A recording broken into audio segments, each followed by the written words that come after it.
What's good, YouTube? It's your boy Quinn Wade. We coming to it. The power rank is up on the NBA Defensive Player of the Year. This award is a little bit more tricky because you have so many different type of positions, so many different type of styles, and it's all based off team defense.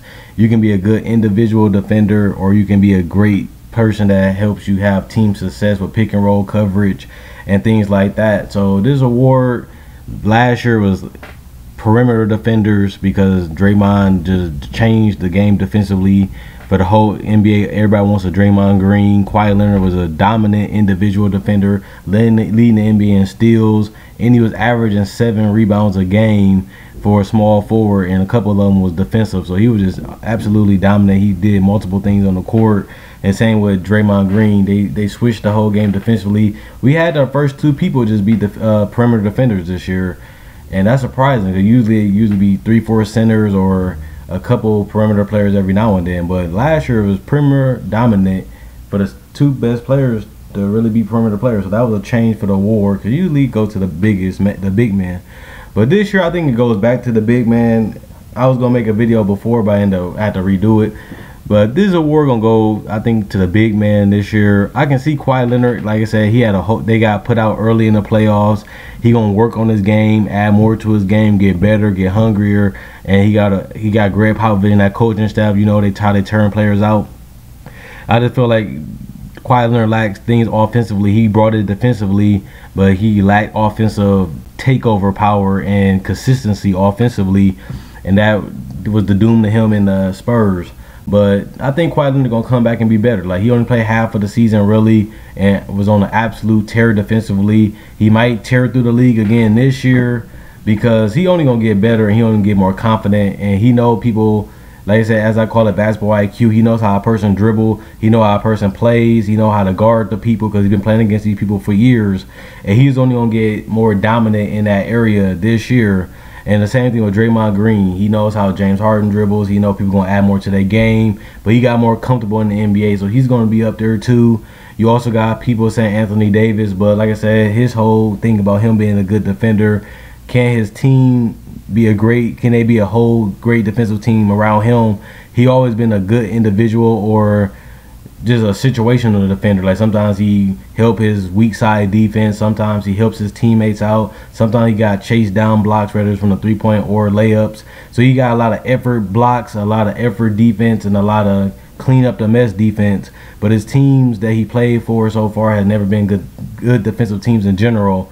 Like, say, a Marc Gasol, Joakim Noah type teams that anchored that defense and made them a better team in general, just how good they played that position, and they know where spots to be on the court, and they know how to lock down pick and roll plays.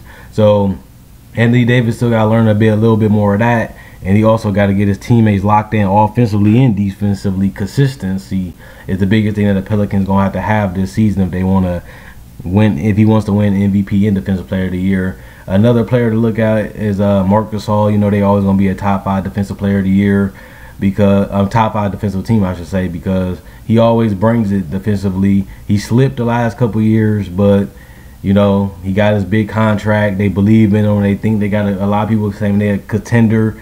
He's gonna take it more serious. He got exposed a little bit when Jeff Green came out with the floor space and being so clogged up. He couldn't really do much, and it hurted his defense because he had to try more harder on offensively. So with that being said, Marc Gasol gonna be up there with other people. Joakim Noah, another player like Kawhi Leonard, he got put out early in the playoffs. He got more time to work on his game, add more to his game, and get more healthier and watch more film. So that way he'll be ready for the playoffs in the regular season because he's gonna be healthier. And the only thing that's about Joakim Noah winning the Defensive Player of the Year like he did before is his coach. We don't know how his defensive schemes, how he want to play defensively. Is he gonna keep the same Tom Thibodeau schemes, or he gonna make his own? So we don't know what the coach gonna do with them defensively. And I'm just gonna go with Dwight Howard just in the video quick. I think what he did in the playoffs, rebounding wise, pick and roll wise, he cleaned up a lot of messes. He really wasn't swatting like he did in Orlando, but he still averaged 2 blocks a game, and he can still get the steals in the passing lane. He can still lock down the post. Even though people don't post up as much, but he's still going to be a dominant post defender. And he's just athletic. He getting his athleticism back. He's more healthier, he's more bouncier, he's more springier, and he's more hungrier, it seems like, to prove to people. Like, I thought he was the number one center 2 months in the season. Then when he got injured, he didn't do anything because he was injured. But then he came back in the playoffs and proved again to me that he's the best center. But he just got to come better defensively a little bit. I think he offensively he got better with the post games, got more moves, got more creative, but he just didn't have a touch. And defensively, he always had the touch. Damn. Defensively, he always had the touch, but I think his rotation's been a little sloppier. But I think he gonna have it ready. Like I say, he had a whole NBA season, and I think he gonna come back more hungrier and more ready this year to prove that he was a 3-time Defensive Player of the Year. He been injured a lot. He been a lot more just injured, so he haven't really had a chance to come a full season and lock in defensively. He was the best defensive center before he got injured, and if he can stay healthy for a whole season, I think that he will win the award and he will show that he's still the best center in the NBA. And that's all. Like, the only thing that's bad about my prediction is his health. He just haven't been healthy for the last couple of years, and I'm betting on his health this year, which looks kind of risky, but I'm going to go with Dwight Howard. Let me know what you guys think. And make sure when you put your predictions in the comment section, be realistic. Don't be a fan. Don't be biased. Don't be on that bullshit. Tell me why you think this person will win. Bring your facts, bring your evidence and your proof, or what you believe, and actually be able to back it up.